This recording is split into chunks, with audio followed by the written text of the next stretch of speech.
Welcome in. I think I can hear everything. Let me see.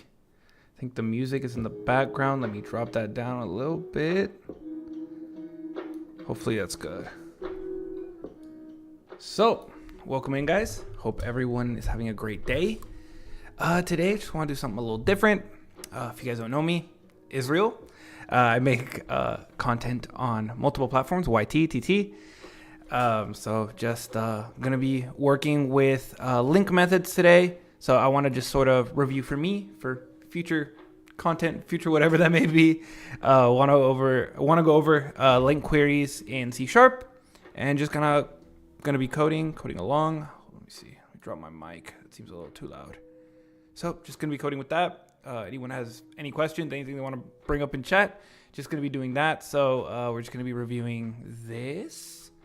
And hopefully it looks good on TikTok. I know TikTok's a little weird to get a bunch of stuff in there, but I know the coding will be a little better. So just going to be working with that. So I'm just going to be working this method right here. And then we're just going to sort of go through all the LINQ methods. Sort of want to review this. I had an idea for kind of content with that. I know, well, here, if you guys watch one of my last videos, I know they have the right join and the left join. So that's new. So those are the two new methods. So eventually we'll get down to those. But with that being said, it had been a minute since I had gone through all the LINQ methods just to make sure that I don't miss any, just for my own practice or whatever that may be. So definitely just want to kind of go through and check it out, just see how it goes and just vibe out. And we're just sort of going to go from there. So yeah, so let's start with this. So let's just go with where. Let's start with where. It's the easiest. It's going to be the easiest, and we can go through there. I don't think there's anything too crazy with the where, other than also I've been reading this book recently, and I know they brought up some stuff with select methods in LINQ, and that you could insert, I guess you could get the index of the loop on a select method, and that just kind of got me kind of into thinking maybe there's more things that I could be missing, but we'll see when I get there. But just sort of want to look into more things, just kind of curious. But let's just kind of go from there. So let me get into this. So where'd this go? Okay, cool. So we have, where clause. So obviously it's going to be something like, it's going to be hard to see over here, but TikTok, we'll get there. But so yeah, it's essentially you have your list, you have a filter. So, and you're going to be applying a where, and then until you actually loop on it or use a to list or you actually iterate over it or you need it, it's not actually going to pull. It'll just stay sort of as as a logic tree or whatever that may be. So let me see, what list of data do I have up here somewhere? Let me just grab this. Yeah, let's just grab that. Cool.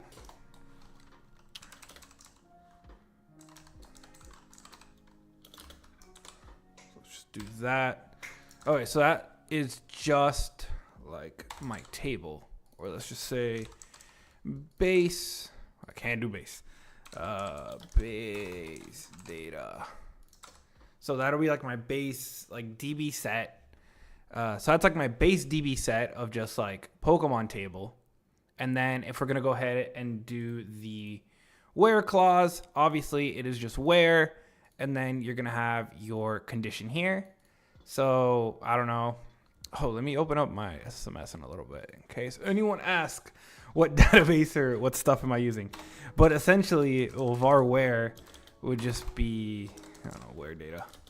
So it would be database, and then, what am I doing? It's base data, and then it's dot where, and then you're gonna do x dot, I don't know, name equals Charizard or whatever, and then you're gonna bah, and then cool, you have that. So that would sort of just be that. I did see that. I didn't know that you can pass in like, well, I mean, I kind of imagined you could, but I don't know why you'd ever really do that. Is in the, what is it called? If you can pass in a method into like a where clause, and I guess as long as it returns like a Boolean, it would work. So you could pass in like a method into here, and then as long as it returns a Boolean, then it should be fine, and you should be able to filter some type of thing like that. But essentially that would be that. Let me open up SSMS because I need to be able to look through what data I'm actually working with. I know it's the Pokemon data. For those of you that have seen my videos, you guys know what the Pokemon data is. It's literally the data I use for the majority of my stuff. Because it's just an easy database that I've already created, and it works very easily. So let me open up this. Select. And then I hope this looks good. Let me see. Let's get in here. So I think I could zoom in here, right? Yeah, no, I can't zoom in. All right, so it's essentially just a bunch of Pokemon data. So it's a bunch of Pokemon names. I think there's more water types in here because in one of my last videos, I was doing something where I was like filtering by water types. And I think when I was filtering by water types, I just created a bunch of the same so I could like do something. I forget what video it was, but it was something like that. But essentially, it's just a bunch of Pokemon with their types, Pokedex number, and then their regions. So the type ID goes to the type table, region ID goes to the region table. You guys know how that works. Not a big deal, but just so I can remember where things are. So essentially, I know you can do this. So you can do like a where equals Charizard, blah, blah, blah, blah, blah. And then, let me see. Let's do where to. And let's do base date, and then where. And then I know, what is it? You can do like a ternary condition, I believe. Where if you do like x.name equals, I don't know, Scrafty, you can either be like, okay, if this variable equals this, or it's not even a good one. Let's say like, we were trying to filter by only water types. So we wanted only type dot name is like water. So if we wanted to do water, we can do that, right? That's string, I think, inside of type. I think it's water. And you guys can let me know if it's too loud. I don't think it's too loud, or the music in the background. So I think it should be good, but just let me know. And then type name, and then, so name equals water. And then you can do like, so if the Pokemon that comes back, so if we were receiving a Pokemon, so if we had just like, I don't know, Pokemon type or whatever was to be like water, because we wanted to do something on there, just do that. Let me include my other tables in here just to make sure we don't have any issues. Let me just use that actually.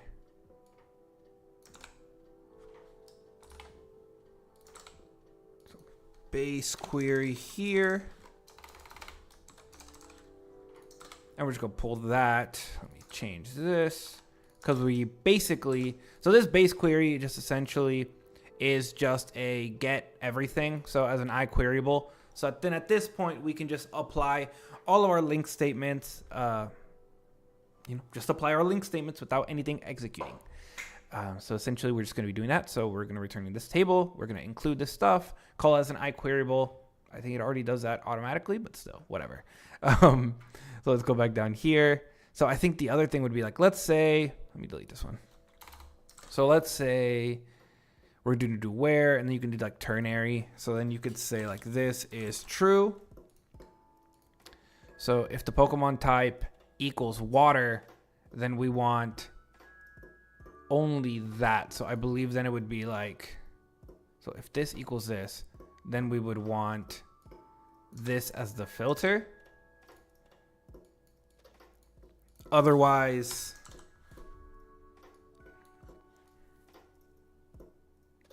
yes, I think that's how you do this, right? So it's where you have an expression that has to evaluate, and depending on whether this evaluates to true or false, we then apply either this in the where.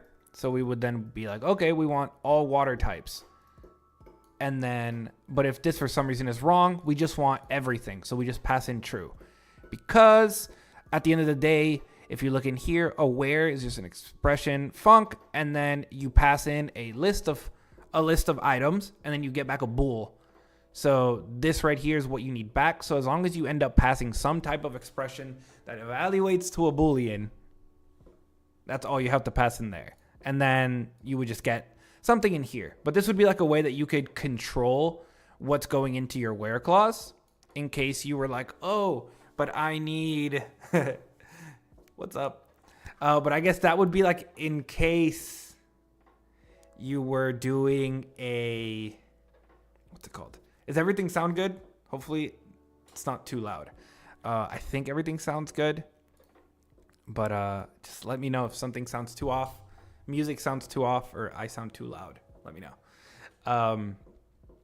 So essentially, yeah. So this would be a way that if you wanted to do this, okay, cool. So this would be in the case if you wanted to like, instead of doing multiple wheres, which I know that's something that when you're starting off or you're like doing LINQ, you sort of feel the need, the essence sometimes to be like, oh, let me do like, I don't know, if X, oh, that's not what I want to do. I don't know, if word equals 1 or something, and then you want to do like a where, so you would do this where, but then you do this, oh, that's not the right thing. Then you wanted to do this where, and then you do another where in here. That's not what I'm doing. And then you have another where. So basically, instead of doing this, you can just do this, and then you do it all in one line. It looks better. It's still flexible, and yeah, it's just functional, which is the stuff that I've been studying recently. Just functional programming. Which is the book that I have over here, and just sort of the stuff, you know, where it's still clean and it's all within one method, but it's also, you know, saving you space from having to do it in 1, 2, 3, 4, 5, 6, 7, whatever lines. You're doing it all in one line. So I know this is like a good way to use a where. I don't know if there's any like crazier way to do a where, but I know you can pass in like a method, and then I guess it would be, so I could do that. Let me see. Could be private bool, and then evaluate to something,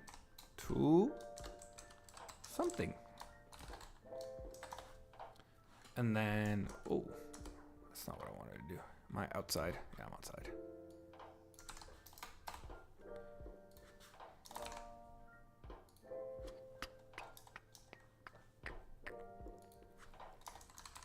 So then if you do like that, I believe that would work according to what I saw somewhere. Never really had, what am I doing? Type. There we go. So then if you did that,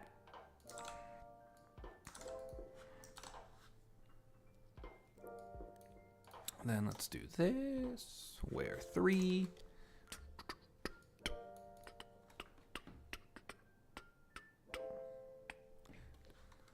Let me see. So then we do this, and then this replaces this whole thing, I think.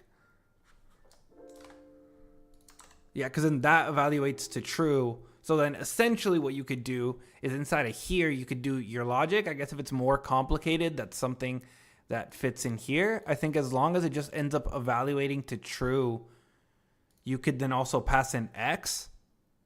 X being the current object that you're iterating on, and then I think you'd be good there. So I think that would also be fine. So I think that would be like the other way you could go ahead and do this, is if you end up handling that way, you could end up also passing in like a method there, and that would be something you do there. You would just have to then do like, this is Pokemon, and then yeah, that's gonna evaluate and be correct. So I guess you can also pass in a method. That's fine. You have your ternary statement, so I think that's good with that. And then all of these, even if you run them, are just gonna end up being just, it should evaluate to just like logic. I think it should just stay as an iQueryable, like logic gate, logic string, blah blah blah blah blah. So go down here. Let me get to this endpoint. Also, I'm using Scalar, not Swagger anymore, in case anyone's curious of what's going on in here. So yeah, if you want to learn that, you click on my profile, go check out the video that I have on Scalar. So let me go down here. No, not this one. Oh wait, we don't have an endpoint for this. What am I doing? I need to call this from an endpoint. Oh wait, no, I do. LINQ methods. Okay, so I do have an endpoint for this. So let's just see what these evaluate to. See the little differences. They should just evaluate to iQueryables, I believe, because that's what they are. LINQ methods. Let's click this. Get in here. Here we go. Okay, so we step in. We have our base query. We have this, which did I end up using? Yeah, I ended up using it. So then here, like this obviously would evaluate to whatever it needs to be because it is water. So water would come in here. It would evaluate to this. So we should only in here when we actually, we actually need this to iterate. We should. No, this didn't evaluate correctly. Let me see why didn't. Oh, it's because I did name. Duh. No, wait. No. Type name. Let me figure it out in a second. Let's see. True. TB set Pokemon. Okay, so there might be an issue with doing it this way. Might need to look into that further. Interesting. That's curious. Because I do know you can do a method, but maybe the return type has to be something different. And then I know you can do this. I just think my evaluation is incorrect. But anyways, with that, let me see. So what else could we do? So we could build on this and then just take this. Yeah, because it's an iQueryable. So we could take that and then do like a select on that or something. What emoji is that? I don't even know what that is. So we could do like a select on that, I think. Let's do that. It's just natural progression of where to go before we go to anything crazier. So we go to the top. That's aggregate. Aggregate's weird. Because obviously with... All right, let's cross off all. All right, well, what is all? You get all things that satisfy a certain condition. So So you're just getting from a list. You have some list. You call all, and then you just get everything that passes something else. So it's just similar to. I'm assuming it's just very similar to where. Determines whether all elements of a sequence satisfy. No,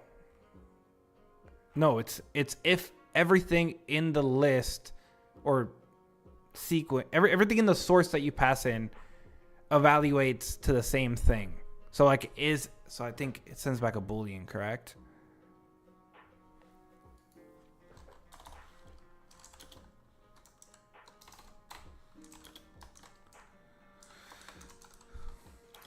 So then it would be like base query dot all.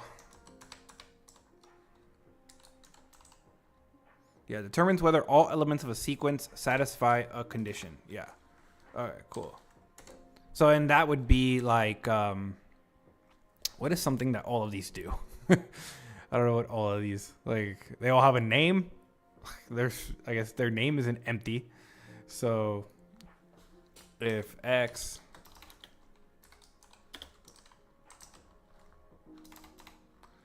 name. Let me see if this is, what is it? string dot is null or empty.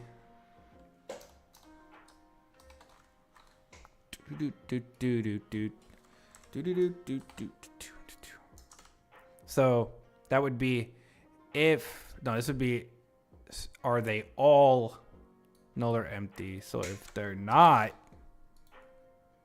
we would get back a bool value. So let me comment these out for now. Let's go back up here. So comment these out for now. Stop getting emails, man. Keep getting spammed with emails while I'm out here, man. Your boy's trying to stream out here. All right, so let's go. So this should be pretty straightforward. If I believe so.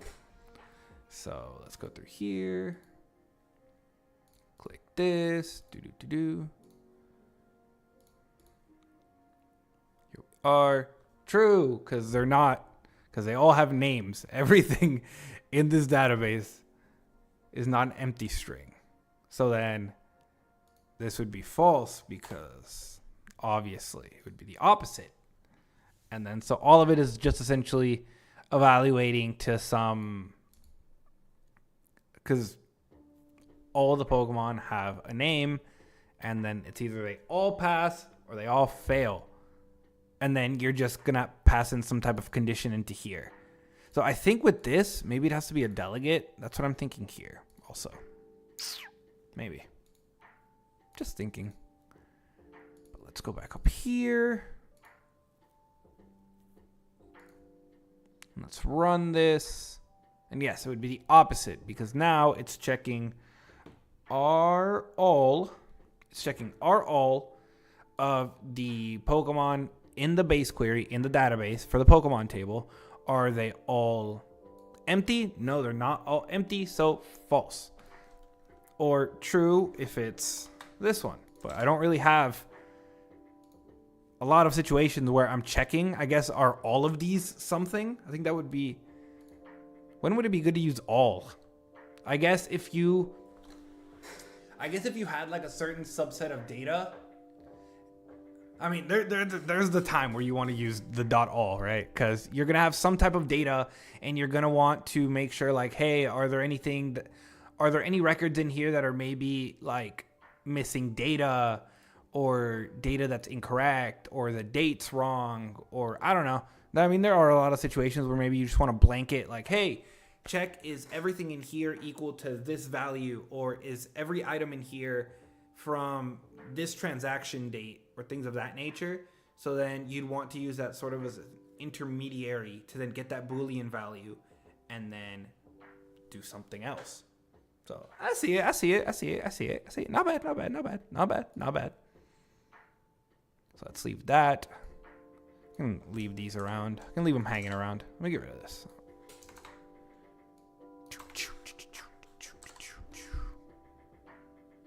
So all you guys are doing good. I hope you guys had a good weekend. It's Monday, November 10th. That is crazy. But yeah, no. Let's keep chugging along here. What is the next method that we're doing? See, I don't know if there's anything else in here. This func, you pass in your source, predicate. Awesome. The type of elements of source. Function. Yeah, returns Boolean true if every element of the source sequence passes the test, or if the sequence is weird forever, or if the sequence is empty, otherwise false. Source or predicate is null. Okay. Yeah, I mean, that's all they're doing here is they're basically checking, hey, is everything in this list, does it start with a B? And then obviously Whiskers doesn't, so this would obviously throw a false, is what this would return. And then, what else is in here? Boolean value that the all is used in the predicate. The Boolean value that the all method returns is typically used in the predicate of a where clause. Okay, gotcha. So they're basically just using it here where they have a list of people.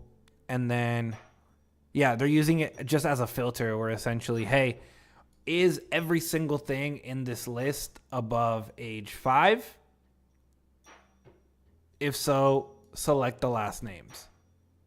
So they basically just filter this out where this thing evaluates. So it's either the pets. Okay. So each person has a list of pets. And then you want to use the filter on the list of pets to then say if I want the person in the list or not. So that's what they're doing here, essentially. They're using it within the query syntax. This is query syntax. Big brain. Big W.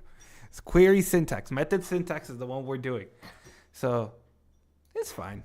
But yeah, they're essentially just using it in here. And then to do that over here, what you would essentially do is you would just do this. And then you would just call it on here. So we would just move our all. What did I do with my data?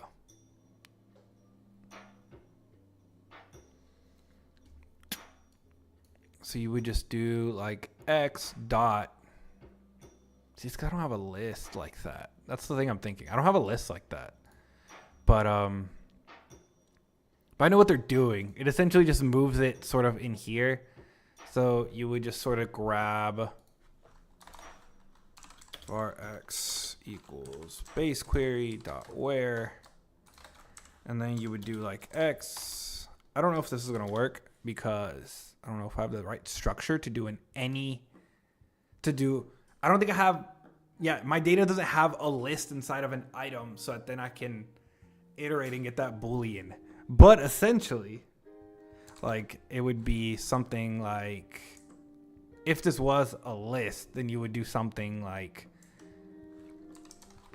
I think like type dot name, and then you would just call like, yeah, because it would be inside of there, and you would do like an any. Any is x equals something. I don't know why. It would be like y equals blue. And then this would evaluate to like true. So then you would actually leave that item and not filter it out or something of that nature.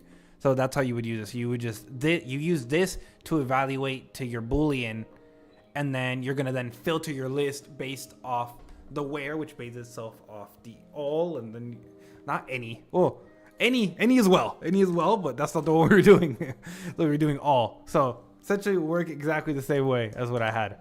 But yeah, let me see. Are there any other examples that they have in all other than using it sort of within where?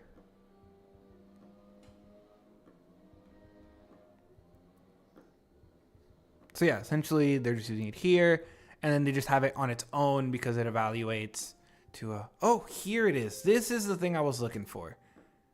I was looking for this. I couldn't. Do they have a document for this already? Nice. I could not find this article or this Microsoft Learn where it has just like the list of methods on the right here for the TikTok people. How can I get it to show for the TikTok people? Here it is. Where did it go? I don't know where it went. This is enumerable. Trying to show it. It's impossible. Anyways, I wish I could help the TikTok people out here. But right here, it basically has all the methods. Let me see if I can make this a little bigger. And okay, there we go. So essentially here, we have a bunch of the LINQ methods right here. So this is what I could not find before stream started. But essentially, this already kind of accounts for left join, because this is .NET 10. So I just kind of wanted to have like the full list of LINQ methods, which I probably won't end up going over all of them today, but I want to go over a handful. If you guys didn't know, as of .NET 10, we have left join and we have right join. It's sister or brother or however you want to qualify LINQ methods. So left join and right join work exactly the same. And if you've done joins or worked in SQL, you know that you get the whole Venn diagram of like you take this table and then wherever it overlaps, and you take this. So it works exactly the same, and we'll get there eventually. But if you're impatient, I have a video on YT, so go check it out. Link in the description, or go to my profile, and then you'll find the link to that video. It should be my third to last video. So go check that one out if you're interested in the new LINQ methods, because these were the only two that they added for .NET 10. But now let's go back here. I am very happy that I found this, because that's what I was looking for, and I could not find it. And I guess I'm not built for this. So we already said so. Wait, aggregate's gonna be a little. Let me see. So any, we sort of already did that one in the last example, where it's sort of similar to all, but it's basically checking, is there anything in this list that satisfies this condition? If that is the case, this whole thing evaluates to true. So essentially, if I were to say, if x.name equals, I think there's Squirtle. I think there's a Squirtle in my database. Let me see. I think there's a Squirtle in here. Don't come at me. Let me see. Yeah, there's a Squirtle in here. Hope you guys can see it. How do you can you make this bigger? Let me see. Nope, that didn't work.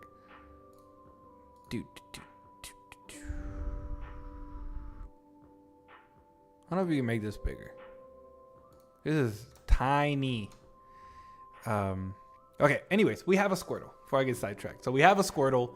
So then, is there anything that's going to evaluate to this? It should evaluate to true, because we have, it's going to go through the list, and then eventually it's going to come down to, there is one item in our table of Pokemon that has Squirtle in it. So if it has Squirtle in it, it's a true for the whole thing, because all we want is whether an element of a sequence satisfies a condition. That's all we're doing. So is anything in our full list, and anything in this table, does it evaluate to this? Big cameras over here. Big thumbs up. If so, then that's all we're doing for any. So it's exactly the same as all. It's these types of LINQ methods that essentially only evaluate to true or false. So they just return booleans depending on whatever method it may be.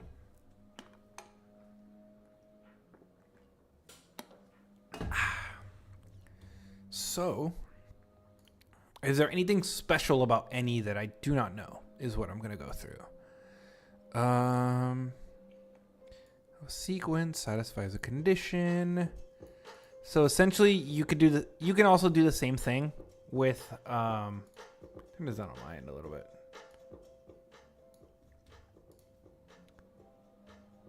I think that was too much. So essentially, you could do the same thing where, again, you would just move an any into the where, and you could do the exact same thing. And you could, again, filter out. So you can combine an any inside of a where, and then you're, again, using the Boolean, that the evaluation from the any inside of where. And this is how you start sort of putting them all together, right? And let me go back here. Is there anything interesting? True. Anything interesting that I didn't expect out of this? Let me see. This is just a list of numbers. It checks, hey, are there any numbers? The list is not empty, so it would be true.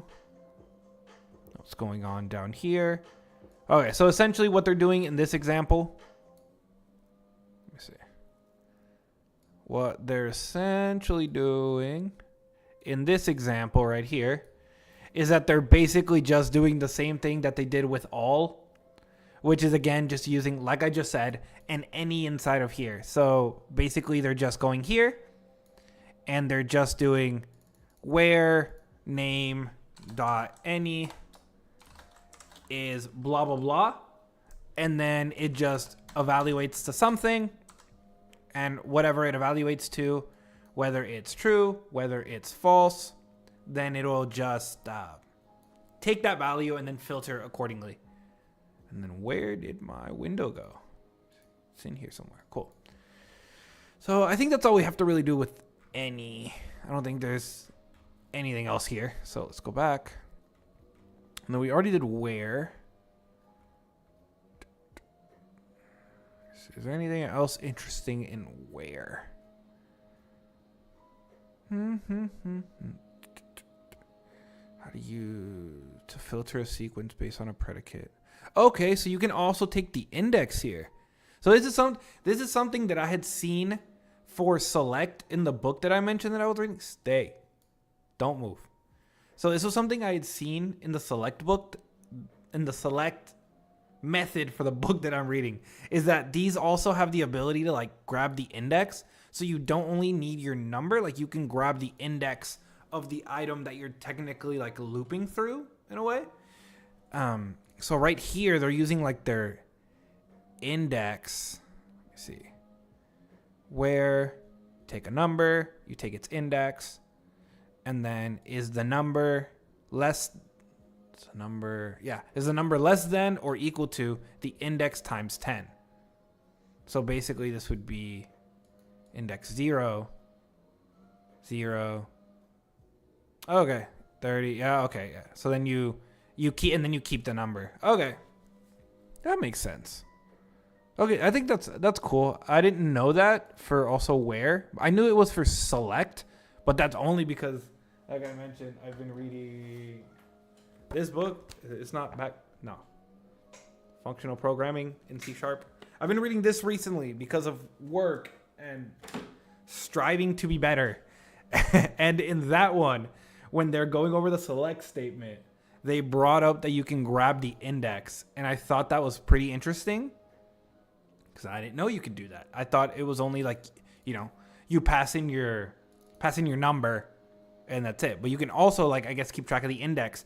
So in that case, you don't need to do like a counter variable, I guess, because I know sometimes when you do, I don't know, a for loop or like a for each or anything of that nature, like you're tempted to do like, let me just,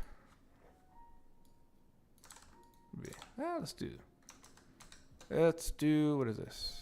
No, let's do on that.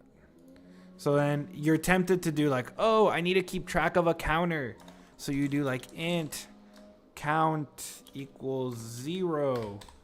And then you're like, oh, every time I loop, let me go count plus plus or whatever that may be, right?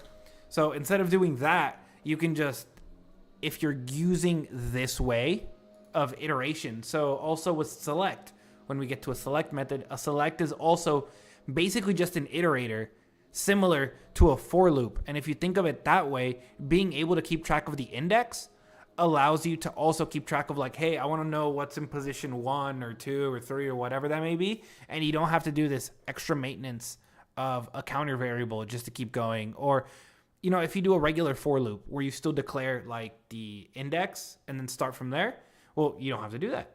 So I think that's kind of cool and interesting. And that was a fun fact that I didn't know. Super fun fact. Super, super fun fact with where clauses and how exciting those are. But yeah, so where clause, select, apparently you can also grab their index. So let's do that. Let's just go ahead and do one of those. Going back to where, just grab this.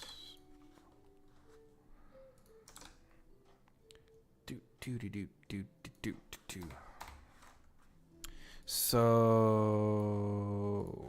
just change the name of this. So we have our base query where, and then we have to declare, right? We have to do this. And then it'd probably be best if we do Pokemon object and then index and Pokemon, and then do I have to declare something? Where number index.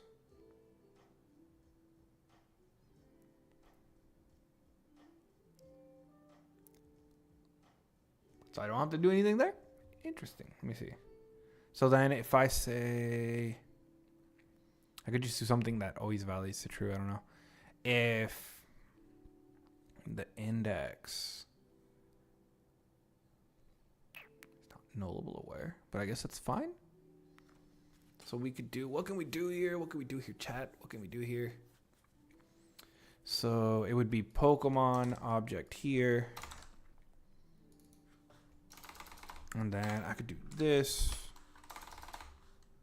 Dot Pokedex number. That's an int. And this should evaluate, but I don't know if it Okay. So once I did that, it just did its thing. It just sort of did its thing. I don't know if any of these are going to evaluate to true, but like, I doubt any of these are going to evaluate to true because it could go, and I don't think we'll ever get there. But that's sort of the only thing where I'm like, I don't know if they're all sort of going to get there eventually. That's the only thing I'm curious about right now. It'd be Pokemon index. If I do where index equals 1, so if I do, what if I just hard code this to 1? And we do to list and see what happens. Let's see what happens here. I have no clue what's gonna happen. I've never worked with an index within the where, but let's do this. And then I'm assuming this will apply to select as well, but select you project into a new object. So let's see.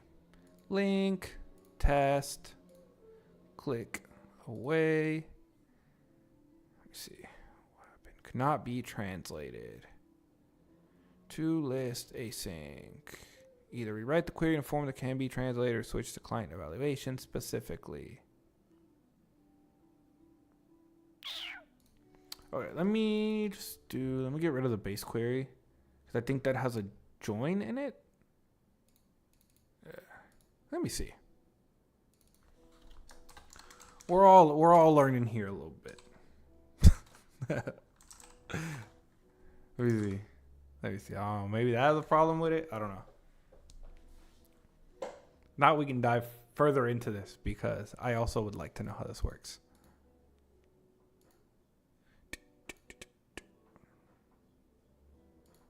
Okay, so it just does not like this. Let's see, what am I doing? Obviously wrong. Where this projects 1 int. What if I change this? Does it just like not understand what this is?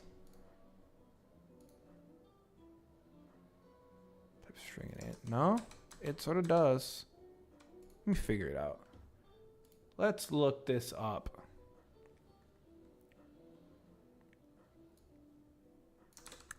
Let's look up what this could be.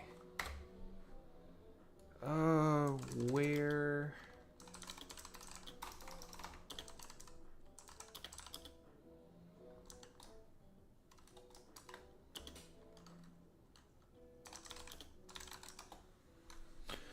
All right, what you got for me, Stack Overflow? Help me out. Help me out, big bro. Given a data source.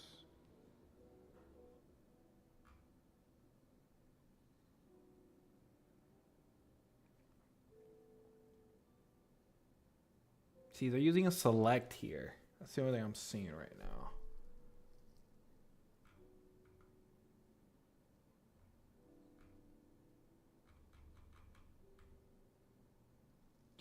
Select. Yeah, see, so what I'm looking at right now is sort of something that I was talking about earlier with aware, is that they have like this select, and then they have like their item, and then they have their index, and then they just project into a new object, and they're doing dot first with some condition. So essentially they're doing similar, but if where also gives you that option, that's what I'm trying to figure out here. Let me see.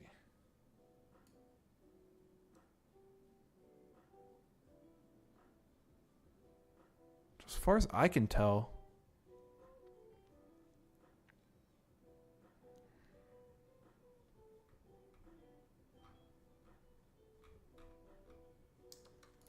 see, maybe I need some. I don't think I need to wait here, but just slap it on anyway. Let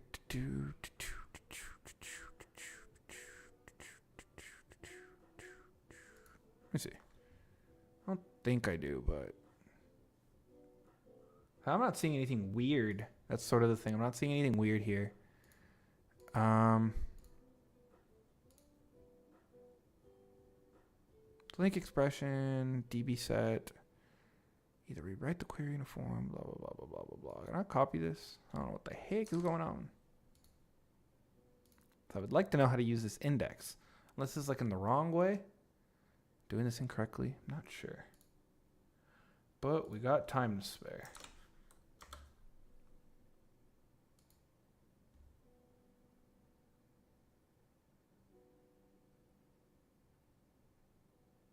Ew. Okay.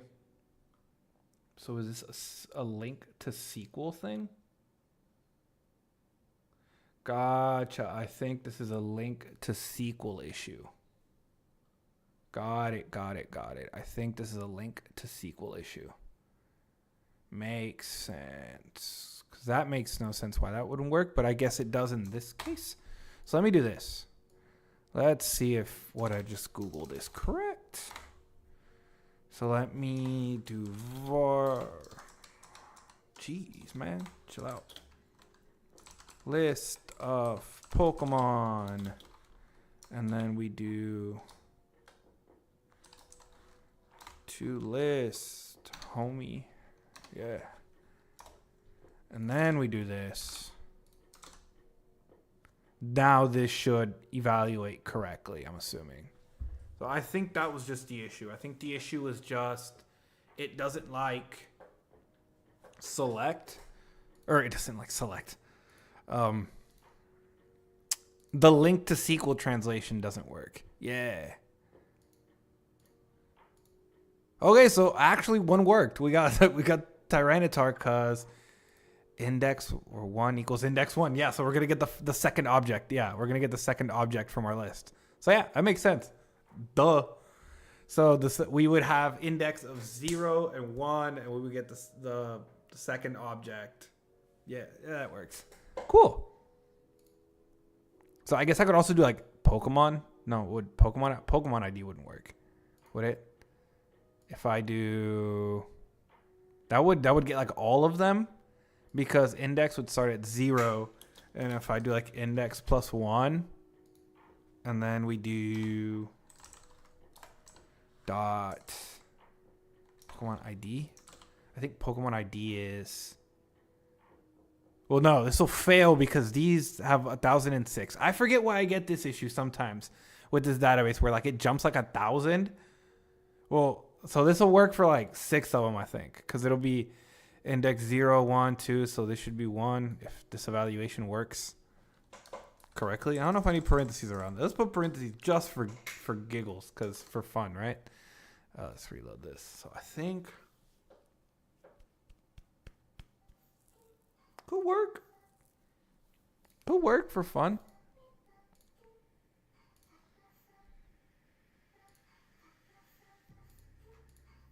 Yeah, we got the first 6. So Electivire, and then after Electivire is when it jumps up to the 1,000. So then that stops working. But yeah, so then the index starts at 0. I plus 1 it goes to 1. So then it matches these Pokemon ID for all of these. Okay, cool. So I guess it's the index is more to just be used with things that are already in your memory. Yo, what's up? No hack. What's up, no hack? Am I ever gonna code a node in Next.js? Probably not anytime soon, unless my job demands it. Unless my job demands it, I'm probably not gonna be doing Next.js. But I don't know. I mean, it's pretty similar to like React and stuff, right? I haven't worked with it. I know of it. I know of its existence, but I haven't worked in it. Primarily when it comes to JavaScript stuff, it's React, and then like front end stuff, it's like React and Angular and stuff like that is what I've really worked in. Recently at work, I've been doing a bunch of React. So I've been getting into that a little bit more. I haven't worked on Angular in like over a year and a half at work, other than just like on my free time.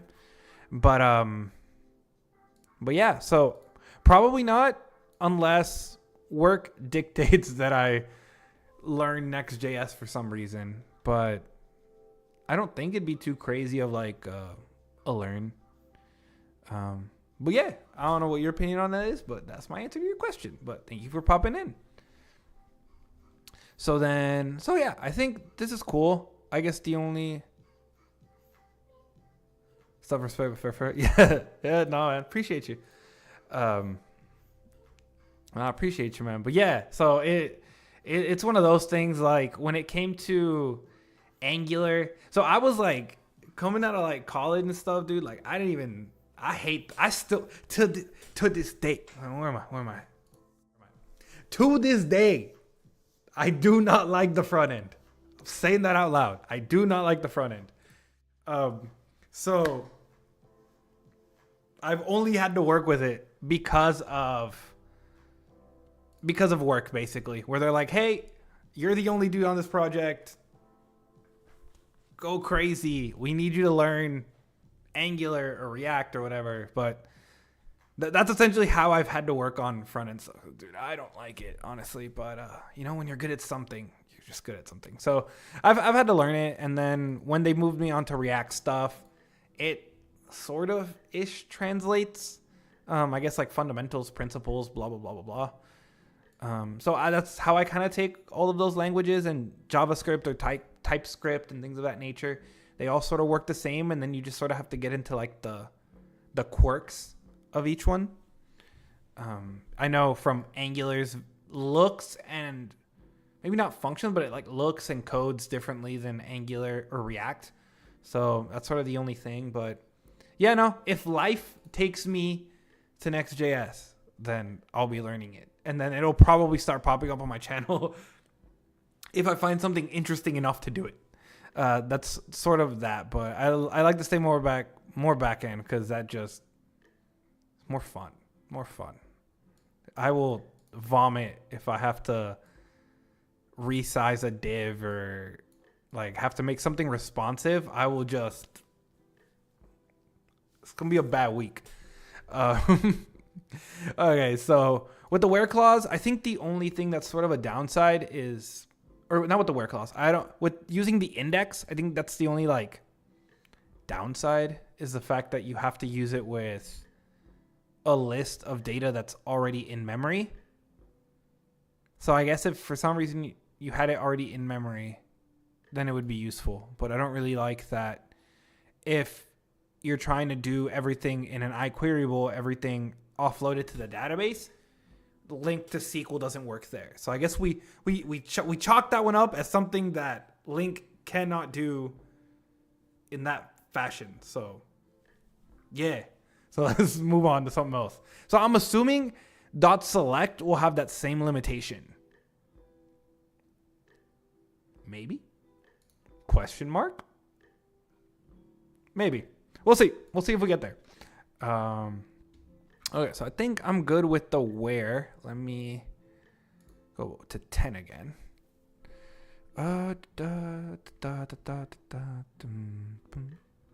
So we have our very fun skip, and let's just do skip, because obviously skip usually goes with take. Skip and take is used for what, chat?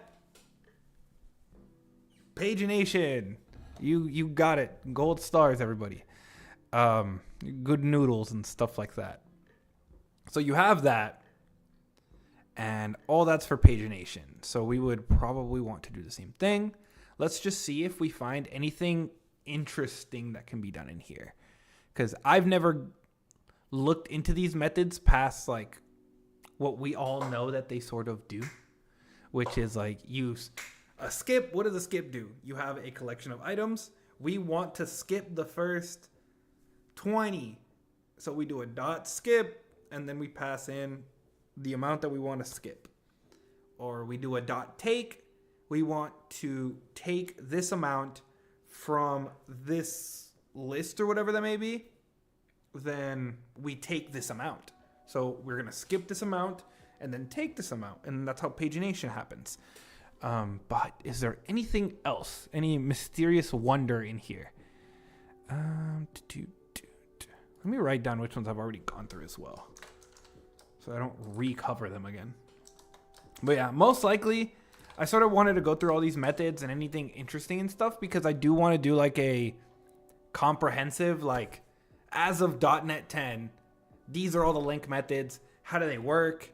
How do you use them? How would you use them in like the real world?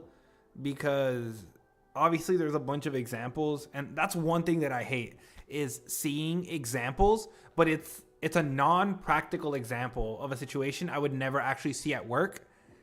It's fine. Some of these examples are fine for like a tutorial, but then sometimes when you run into the problem at work or, you know, at school or whatever it may be, you're just like, duh, and then you don't know what you're doing because you forget that like it can be applied in this situation. And as well for myself, I know there's a lot of these LINQ methods and I would like to refresh myself because I think it's just good to be aware with what's been going on. So let me see. So we already went up any, all, where. I think that's all we've done so far. I know we talked about select, but we haven't done select. So let's go back here.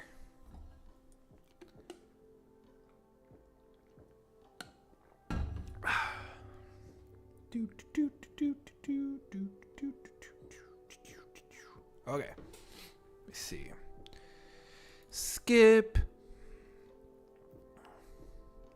I think hopefully it's been good on TikTok. Let me see. So skip the type. So parameters, we have our source. This would be our list of elements, items, list, blah, blah, blah. Count the number of elements to skip before returning the remaining elements. So that is just going to be a number because we're going to skip. And then it's going to return a list of items that are after whatever we skipped. So then now we are at the example. So how do you just skip? So we have a list of grades here and then all grades except the first 3. So how do you do that, chat? How do we do that? That means you put a 3 there. You put dot skip 3. And then you have your list of grades. You're going to skip 3. So you're going to skip 1, 2, 3. And then you pass everything else back. So then they're going to loop through it. And then you get 56, 92, 98, 95. So everything from here. So basic example. Let's see if Microsoft has anything hidden for me. Let's keep going. So this method uses deferred execution. Cool. And for those of you, let me make a pause.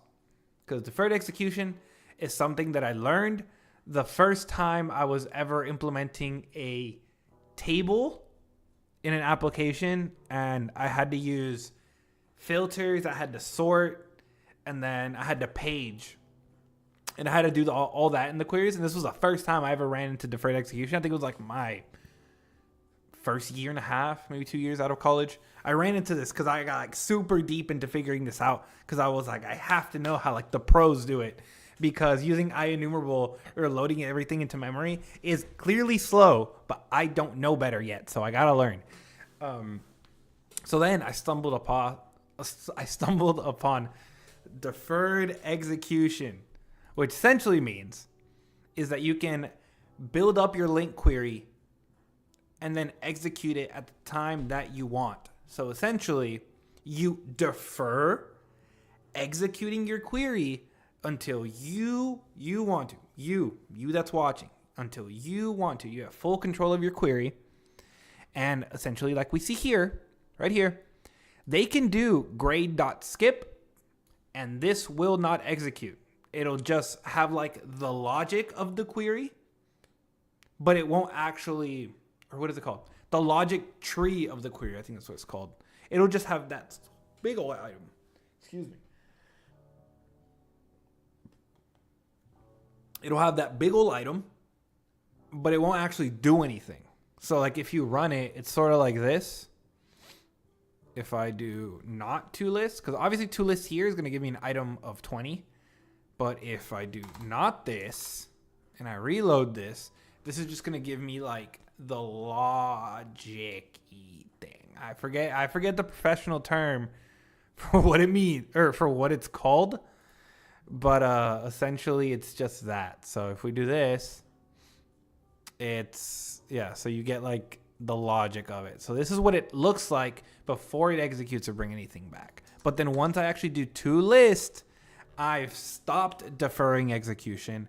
I want execution of my query. And now I get my list of values actually back.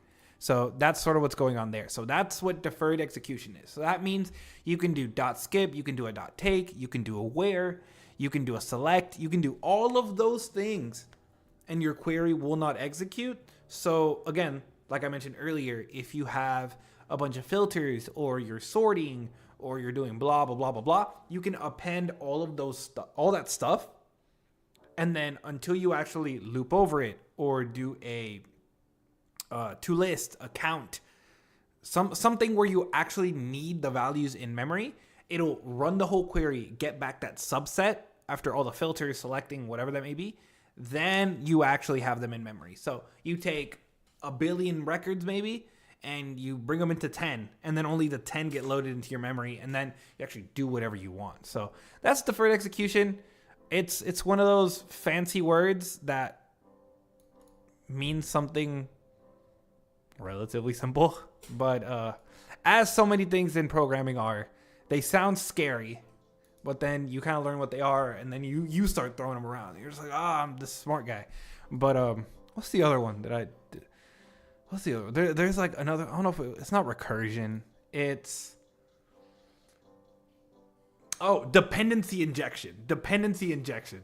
That word for me was like a trigger word early on because people would throw out dependency injection, and it sounds like so crazy. Like it sounds like this crazy thing is going on. And to be fair, I guess like you don't have to know the ins and outs of how it works, but just like understanding that it's just like injecting this service into a component so that I can use it. Like until like I understood that more, like it sounded like this scary word of like this big thing. But then once you like just get into it, you're like, I can mess with this. I get this. And I kind of take deferred execution as that. I know when I've done interviews, because I've had to do like interviews before, and I kind of like to throw this sort of out and be like, do you understand what deferred execution is? Just kind of as like a feeler for someone, and that won't be the end all be all. Like my questioning, I'll then sort of be like, all right, if you don't understand what deferred execution is, like, can you tell me the difference between like an IEnumerable and IQueryable? And if they can sort of get into that range and tell me what it means, then I'm like, they sort of understand what deferred execution is, but like they just don't know the name of it. And I think that's totally fair. So let's keep going down after that yap session. Is an object stores all information. Is enumerated by calling get enumerator. We're using for each. If source. Okay. The take and skip are functional complements given a collection and an integer. You take and then you skip. Okay, so I guess there's nothing super duper special about skip. It's literally just a source and then a count. So literally all this is what you're doing is for Pokemon not skipped. And then you're going to do a skip. Skip. Let's how many are we skipping? Let's see. Let's skip 16. and then to list. Well, honestly, let's do this because it'll do the same thing where like I can look behind it, or I can look at like if it would execute, like I can make it execute by actually like hovering over it, but we'll just see what I was talking about. So if we test this request, probably just hot reload, but whatever. So here we see Pokemon not skipped, and then we are getting count 4, and then we're getting the results. So in here we see Poliwhirl, Totodile, Lantern, and Quagsire. And I'm assuming those are our bottom 4 right here. So yeah, so we skipped everything, and we only actually brought back the bottom, or the back. Oh yeah, I forgot this is already a to list. That's why. I was thrown off. Yeah, this is already a to list. So it would be if I did this, actually. That's what I was trying to accomplish. Let me see. I'll do hot reload.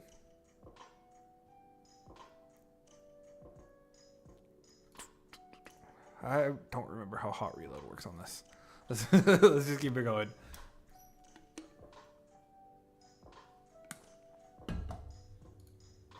So link methods, test. So yeah, so as we can see here, this still has not executed. This is going to be executed in the database. So we just have kind of the like expression tree or whatever. And then if we go over here, results view, and we see that we still get those same 4. So we skipped and we only took this. So now with skip, let's go look at its significant other, take. So let me go to, let's go here. Let me cancel this. Because there was literally nothing spectacular about skipping here. So let's go to skip is completed. Now let's go to take. Oh, I got a package. Nice. Take. Oh, I know what just arrived. It's the something for my mic, because if you guys have seen my videos, sometimes I make the noise of like some certain letters, and I feel like it's too explosive if you're wearing headphones. So I got a little like thingy. I know it's should have gotten it a while ago, but the more you learn, the more you know. So let's go close this, and close this. So take. Let's go through here and let's see what we need to do in here. So returns a specific number of elements. Yes, because in skip, we're just skipping a bunch. In take, we're taking a handful. So take returns a specified number of contiguous elements from the start of a sequence. What type of elements of source? Yeah, so we have our source and we have a count, which is the number of elements to return. So how does it work in pagination, which is the prime example of using skip and take? It's, let's say we're on page 2, and on every page we take 10. So what we'd want to do is we'd want to calculate that we are now on page 2. So we would want to pass in, what we want to pass in. No, we wouldn't pass in. You do like the little calculation, and then once you do that, you're like, okay, so we need to go to page 2, and we need to skip the first 10 elements, and we want numbers 11 through 20. We don't want 1 through 10. Or we want 21 to 30, or whatever that nature is. So then you would take 10 because 10 is what you're taking. But then you want to skip 30, or you want to skip 50 because you want to get to page 5. And then you're still taking 10, and 10 gets updated as if you were on like a table, and then you're like, I actually want to show 100. So now you would be taking 100. So let's see. So examples here, a list of grades. They are ordering by descending, and then they take 3. So they order by descending. So that means that the highest numbers are at the top or beginning of the list going down, and then you would take the first 3. So then you would grab 98, 92, and 85. Yeah. All right. So that's correct. So that's that. So yeah, you're just basically you have your list and you're just grabbing what you want. And that's a take. So what else? This method is implemented Bayesian deferred execution. We already talked about that, so I'm not going to go on a whole soliloquy about that. The immediate return is an object.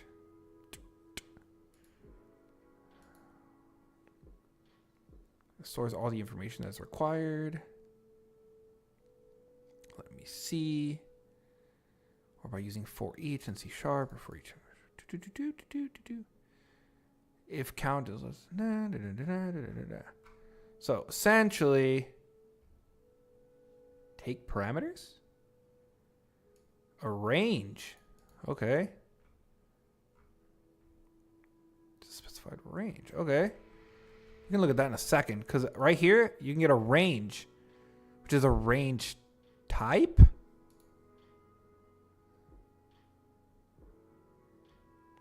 So you can pass in a range here. So what is a range? A range struct.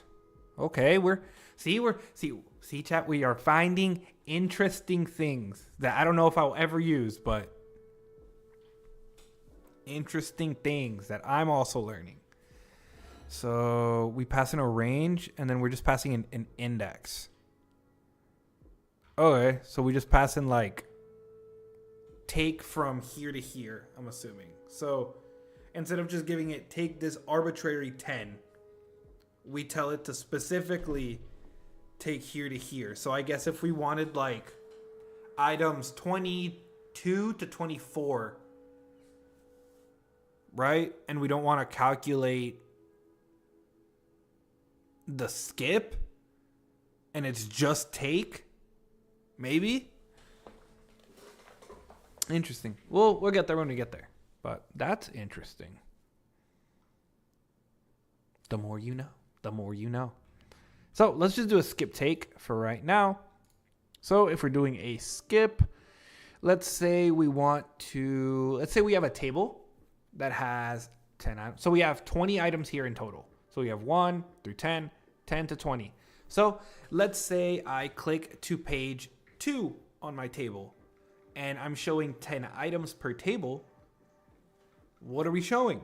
That means that we are going to skip 10 because we are now on page 2, and then we want to take 10 because our table shows 10. So let's go back to here. So we would do skip 10, and then we take, what is that? And then we take 10. And then what's that going to give me? It's going to give me 10. No, it'll give me 11 to 20. 11 to 20 because this is 0. Pretty sure. Let's see.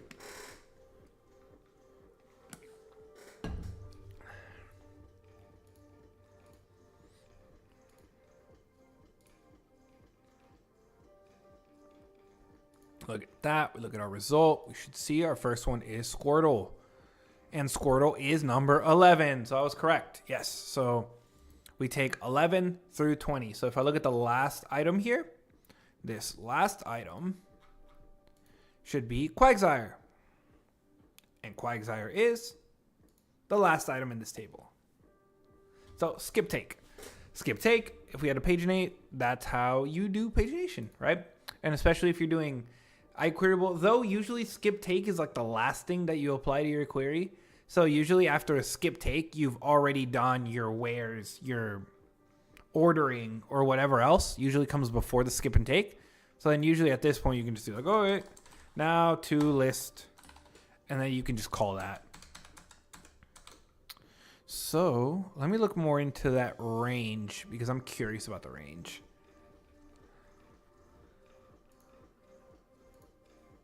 Let me see. So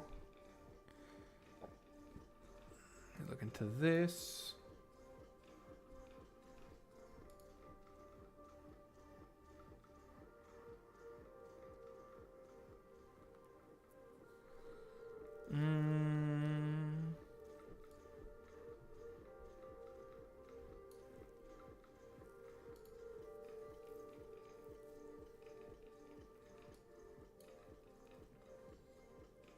Let me see. Okay, that's interesting.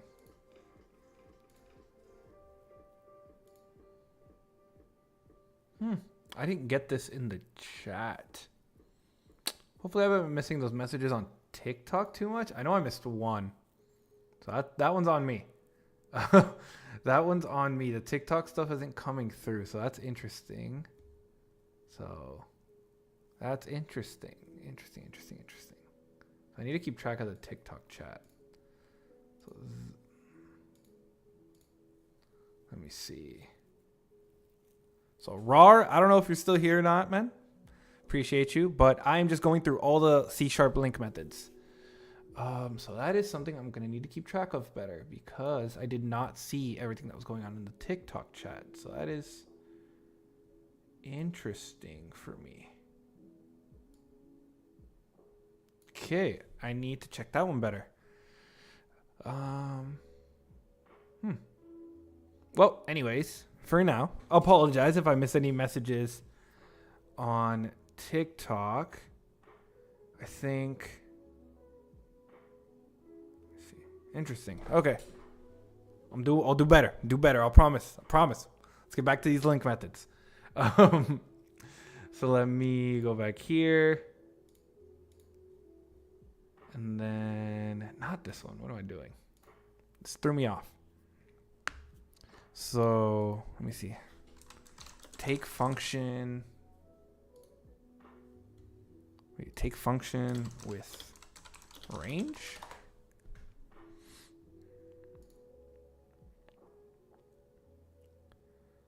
Range. Define a range from index 2 to index 5. Index inclusive, exclusive. So, but it's only for it only defines an index, I believe. So that's interesting.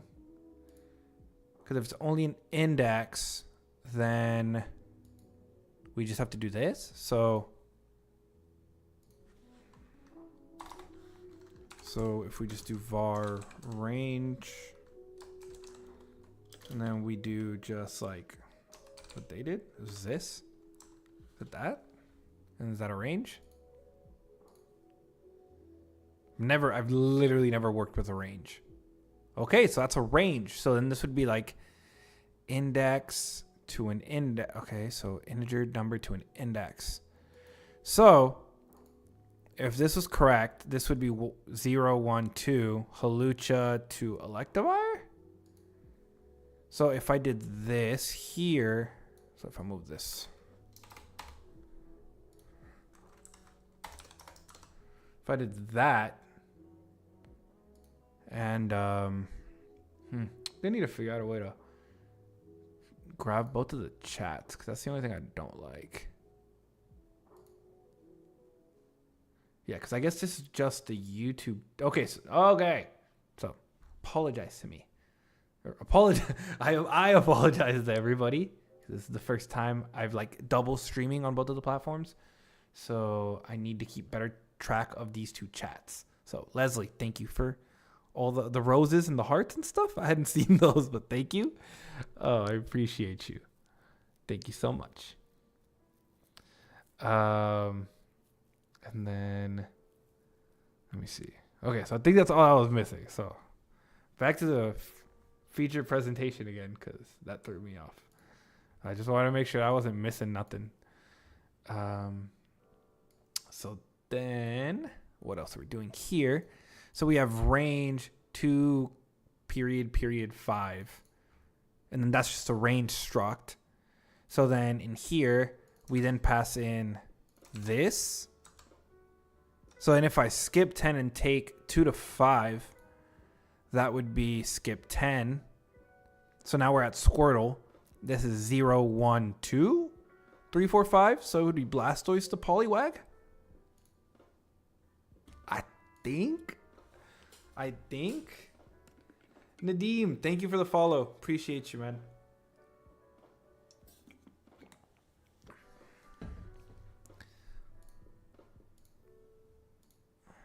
And then, so let's go in here. So range object of 2 to 5. So, oh wait, no, because this is exclusive So the fifth item doesn't get included. So it would only do, before we get there, it should only do 0, 1. So it should do Blastoise, Psyduck, Golduck, exclude Poliwag. Yeah, so it should be, what happened? Skip take cannot be translated. So does skip take not work like this? We can't skip and take on an iQueryable? Is that what this is? This name's to be required for link methods like.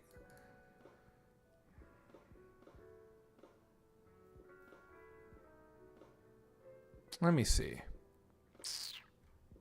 All right, first of all, let's do this on this, and that should work, I'm assuming. So let's do that. Let's test this out.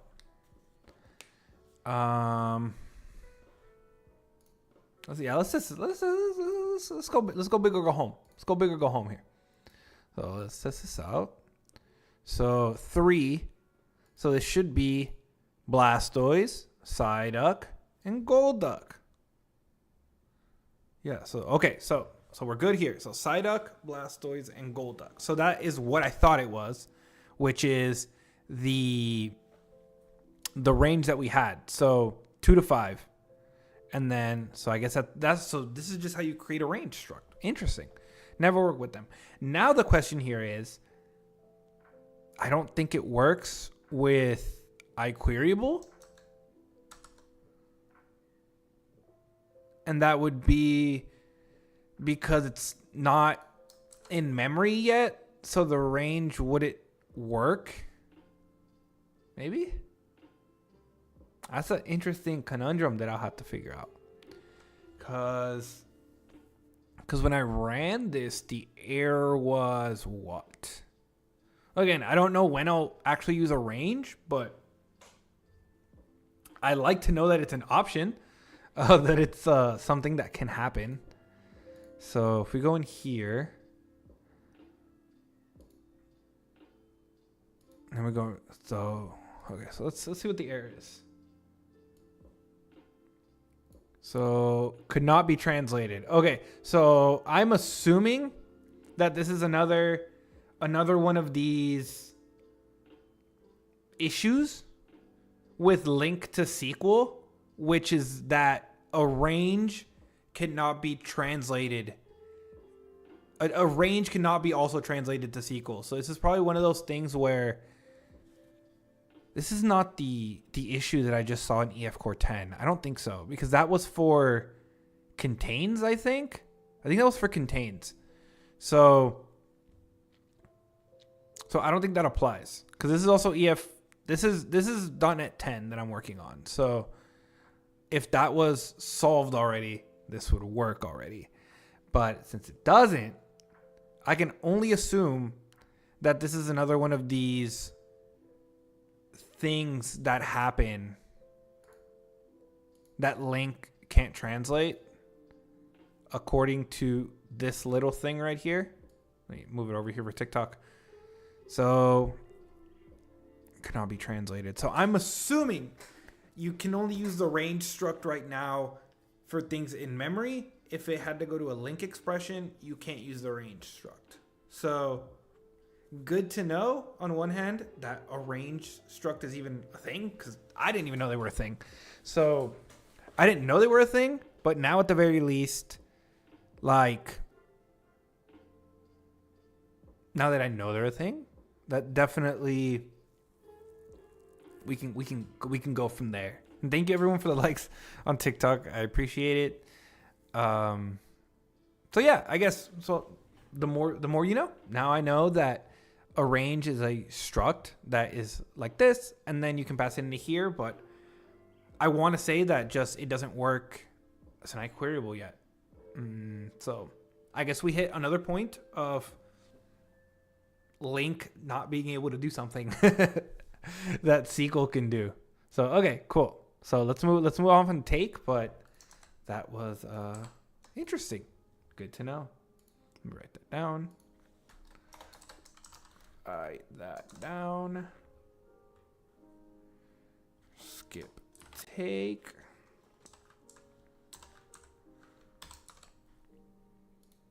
Let me go to, where are you?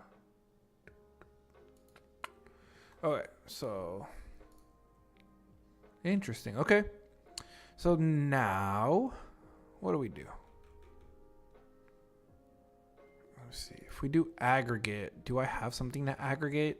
This one's a little, the initial accumulator function, func. I don't know. Let me look, because I think I might have an example of aggregation. I do already have an example of aggregation. All right, so we'll read through this and then I'll go to aggregation because I already have an example that I used. When did I use this? I think I just made a TikTok on this or just a short. I don't remember, but I know I have this example in here for a reason. I really don't remember, but I use this for something else. So let's go from there. Let's just go from there. Let's go back to this thing. So, this is one of these methods that like exists and you're working day to day and you just forget exists because you're like, when the heck am I ever using aggregation? Never. I'm never literally using aggregation for anything. You're just like, yeah, you just don't aggregate. But then you get to the one scenario where you actually can use aggregation and you forget this method exists. I want to say this is the method and the reason why I'm even like reviewing this stuff. Because of the simple fact that like this stuff sometimes like you forget they even exist. So aggregate. Okay, so aggregate applies an accumulator function over a sequence. The specified seed value is used as the initial accumulator function, and the specified function is used to select the result values. So, if I remember correctly, what this does is it basically allows you to calculate multiple counts and then project it into different values from the same thing. So instead of looping like 3 different times, it allows you to have a nice clean function that allows you to calculate multiple things, even if they're slightly different. And I think that's what I did in my example, if I remember correctly. So you have your source, you have your accumulator values, which are basically your different values that you're calculating the value of. So they're your different variables that you are assigning numbers to, and those numbers are your counts. And then your result is obviously your result.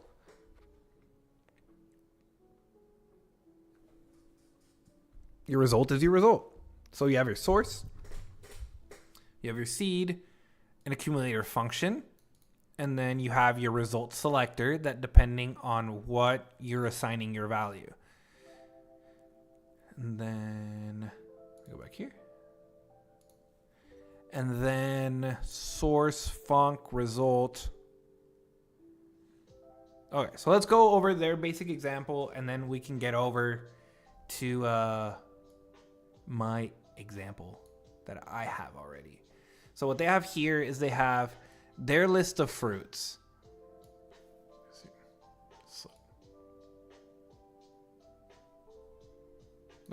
Everything went away. Sorry, I was playing around too much. See. All right. So this goes here. So what we have here is we have a list of strings, and then they're trying to determine whether any string in the array is longer than banana. So not theoretically, but ideally, the point of this is to calculate different numbers from a single source.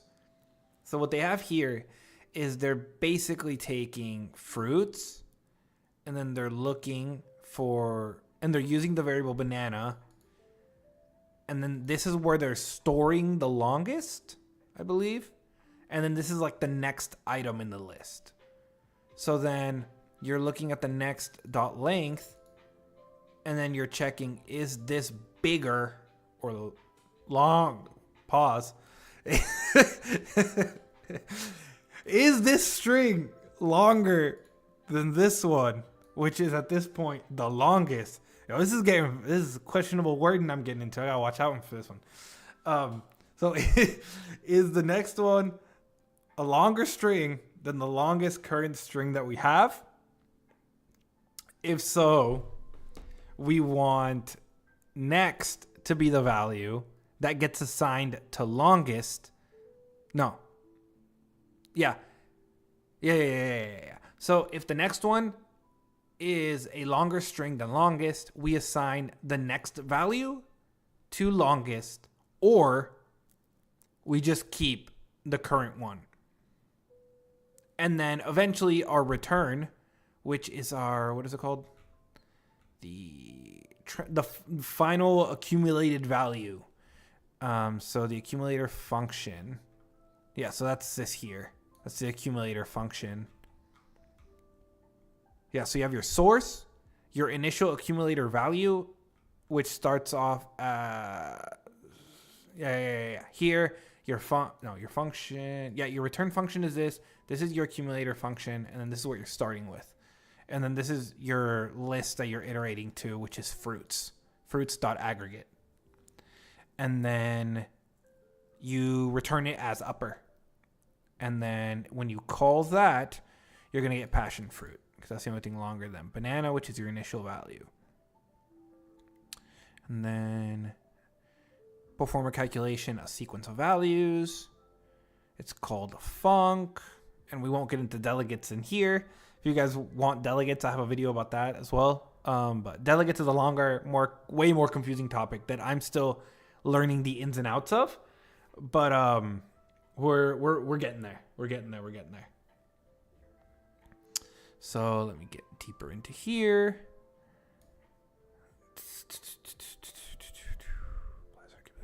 For a sequence. Is there anything cooler? To simplify common aggregation operations, a standard query, general purpose, count methods, count, min, max, sum, average. Yeah. So essentially you can do all of these like inside of an aggregator function. Basically it's, you use one aggregation function, and then you can calculate a bunch of different values out of that. So let me keep scrolling down. Is there anything that is interesting here? Let's look at this example. How to use aggregate to apply an accumulator function and use a seed value.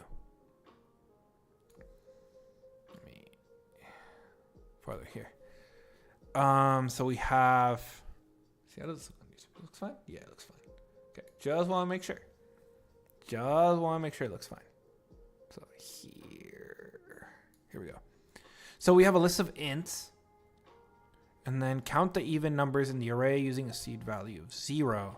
So with that being said, you're going to use your modulo to count if it's even or if it's odd. I think this, we'll see.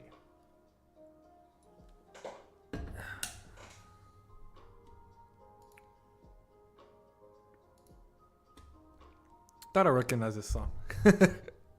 So we have your aggregate function on your list of ints, and then you're using a seed value of 0 because that's where that's like your value that you're starting from.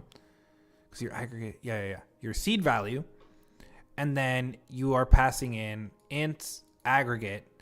Your total is your total amount of even numbers that are in here. And the next is the next value in the list that you're looking at, and you have to figure out, you have to analyze and see if you're going to accumulate that value into whatever you're returning.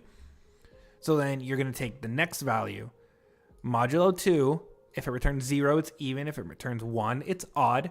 For those of you that do FizzBuzz for fun or have to do that in a technical interview, use modulo. I think there's better ways to do it, but like if you're doing your entry basic college coding stuff, modulo is for even and odd. So basically, is it even? Cool. Let's accumulate that we have another even number. Otherwise, keep the total the same. That's basically all we're doing here. Over a sequence. Is there another example? Okay, here's another one. Okay, we have a string. How to reverse the order of words in a string by using aggregate. Okay, let's see. So we're going here next, and then how does this work? Let's see. New sentence to reverse the word order. Dog. Okay, so I know what's gonna get the dog lazy, but how do we get the dog lazy? So we're starting from working sentence. So we split the sentence by space. So the, quick, brown, and then we have word, and then we're looping on words. Our next is next quick plus space working sentence.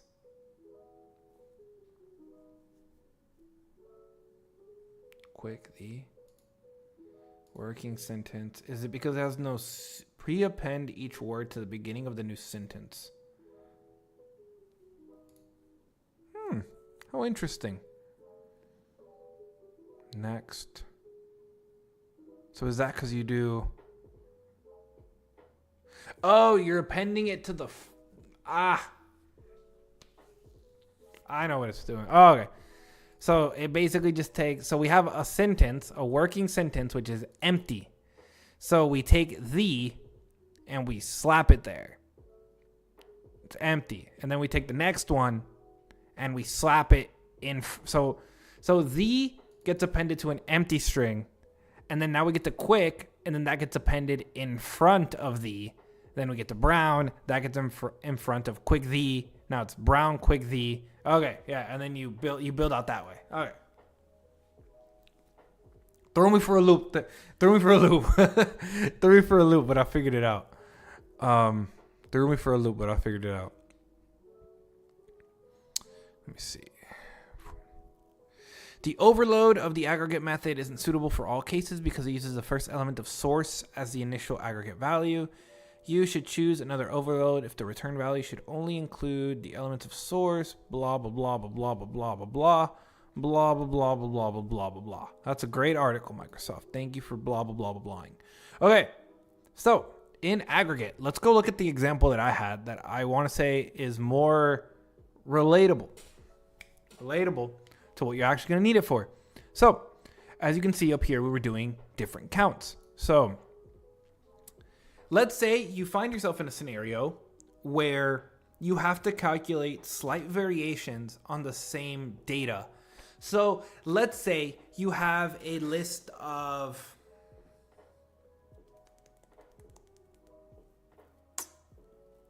Because I know I'm using Pokemon here. I know I'm using Pokemon, but we could maybe do a little better. We could maybe do a little better here. So, I know we have Pokemon and we're doing counts, but we can maybe do a little better. So, how are we going to do a little better? Is just imagine that this was like I don't know, events in the day. I don't know. If these were just days in a calendar, right? You would have a certain amount of days that are, today's date. What was the date 3 days ago?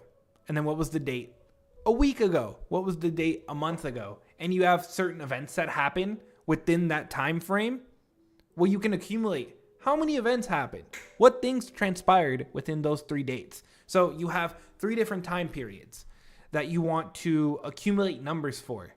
Or in my case, you want to calculate 3 different things, like the total water types, the region count, the Pokedex numbers less than 10. This is the example of why I have a bunch of water types. Now I remember, this is why there's a bunch of water types. I didn't have any in there before. So essentially, you could do 3 different count functions. A count function is going to run a count function 3 different times. So you have to iterate through your list 3 different times. But what if you don't want to do that, right? You run an aggregate function. An aggregate function will basically allow you to create these 3 different variables and only loop through this thing once. So instead of 3 times with 3 count functions, you're doing this once and you're essentially doing the exact same thing.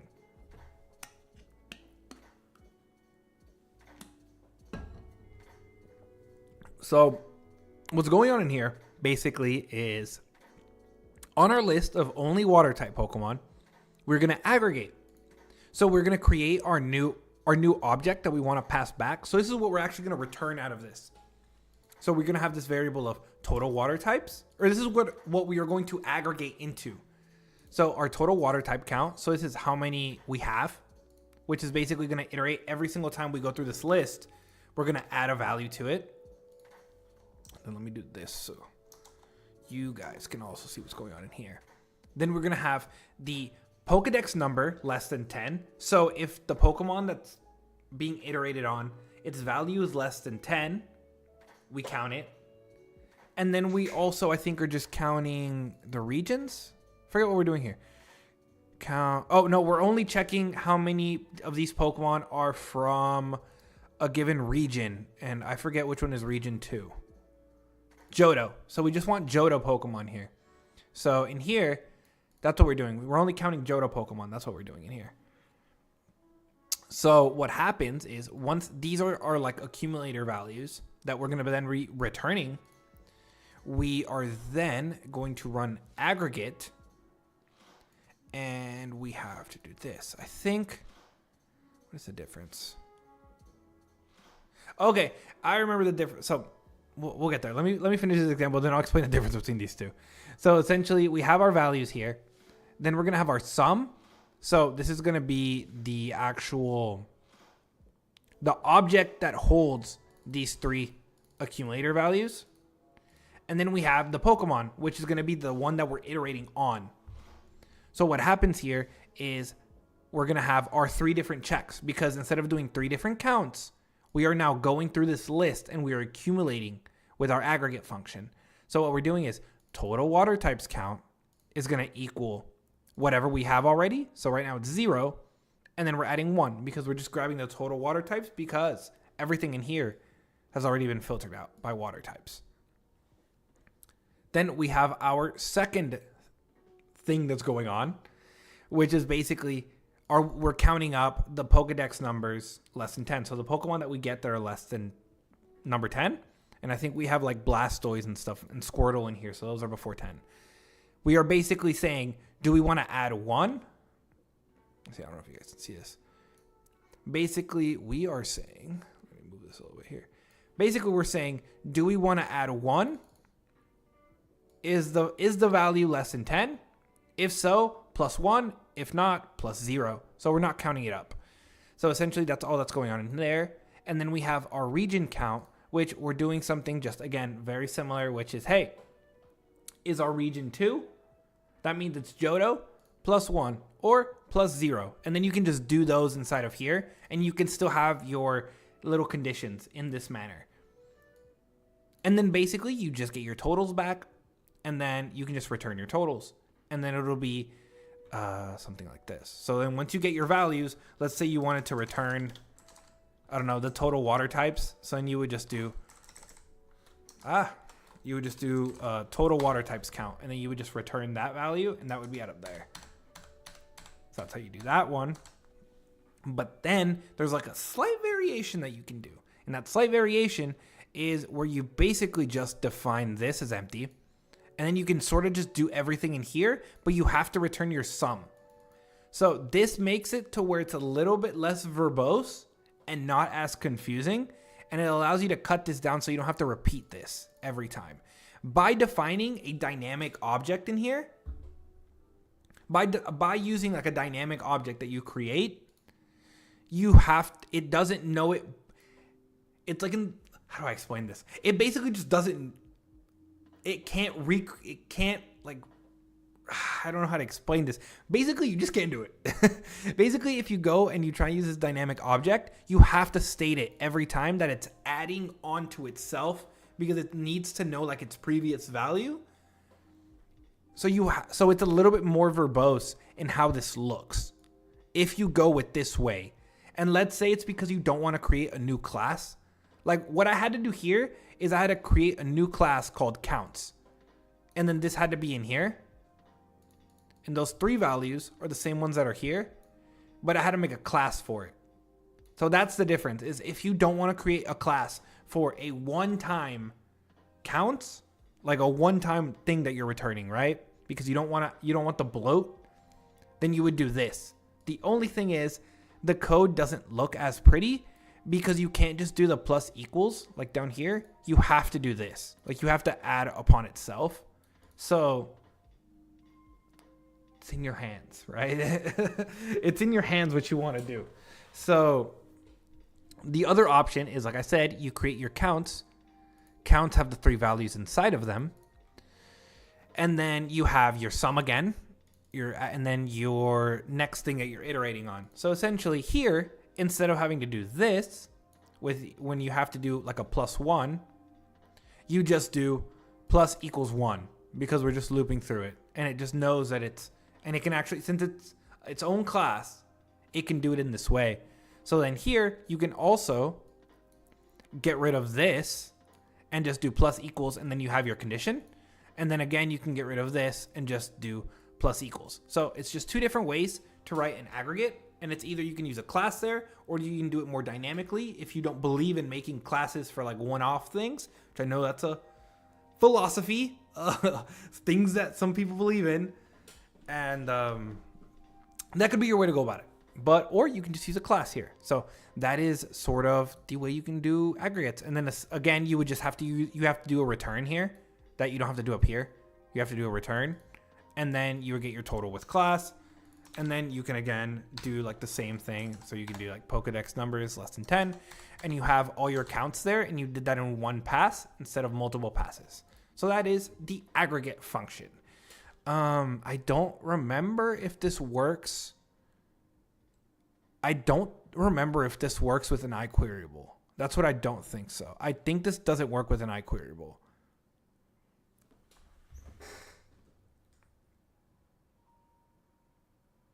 Don't lock me down on that one. But I'm not sure it works with an iQueryable. Because I think that's why I have a to list on this. Because it doesn't. Because I think if you try and do this, like LINQ to SQL on this will explode, I believe. Let's try it. But I think this explodes. What is he? Sorry, so this one exploded already. Let me see. I believe this explodes. But let's see.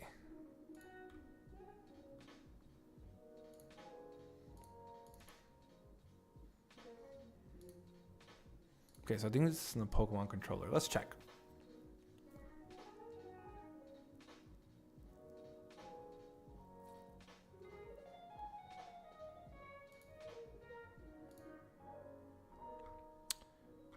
Oh, what is the controller for this? Oh, I don't have a controller right yet. Okay, whatever.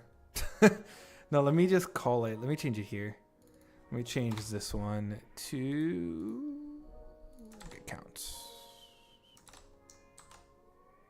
Let's just do that, and I'll remember to change it back.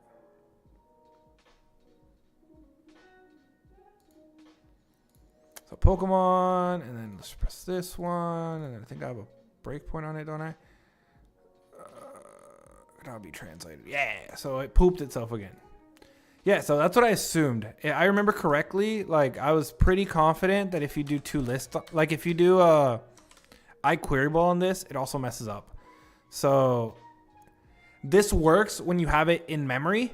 Otherwise, if you're like trying to do this with like a massive iQueryable, I think it doesn't work because it doesn't know how to translate this well, or at all. To be honest, not well. To be honest, not at all. It sucks. So that's the only thing I think that happens there is that you just can't do it. So yeah, I think when I did this at work, I was using like a small subset of data as well. I was using a small subset of data that then I just did this so that I didn't have to loop through it like 3 times or do 3 different count functions. This was a little bit more elegant and also allows you to still use your conditionals. So it's like it's just a more elegant way of doing this 3 times. Though this I think does allow you to use an iQueryable and aggregate does not, I believe. Let me look it up. Or one of you guys say something. Aggregate with iQueryable.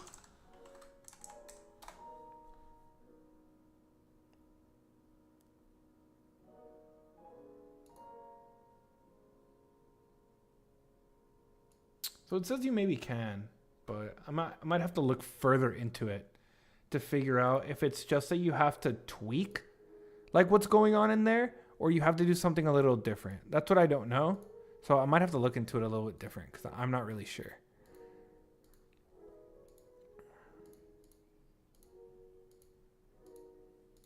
Okay, cool. So aggregate. Let me write that down to just look more into it. And if I end up making a video about this, most likely I probably will like go deeper into this and see if there's not like an extra example. But like I said, I am planning on making like a video about like all of the different LINQ methods and then sort of go from there. Yeah, I do want to figure it out. So we'll see. So aggregate method. Look, I can't do iQueryable. Cool. Let me write that down. Noted. Okay, cool. So I'm getting a little tired now. Tired of talking. Thank you to everyone that stopped by on TikTok and YouTube. I appreciate all of you guys. Appreciate the love. I'm going to try and stream every so often. Don't hold me to a schedule, but I'll try and do this a little bit more often. Just code a little bit.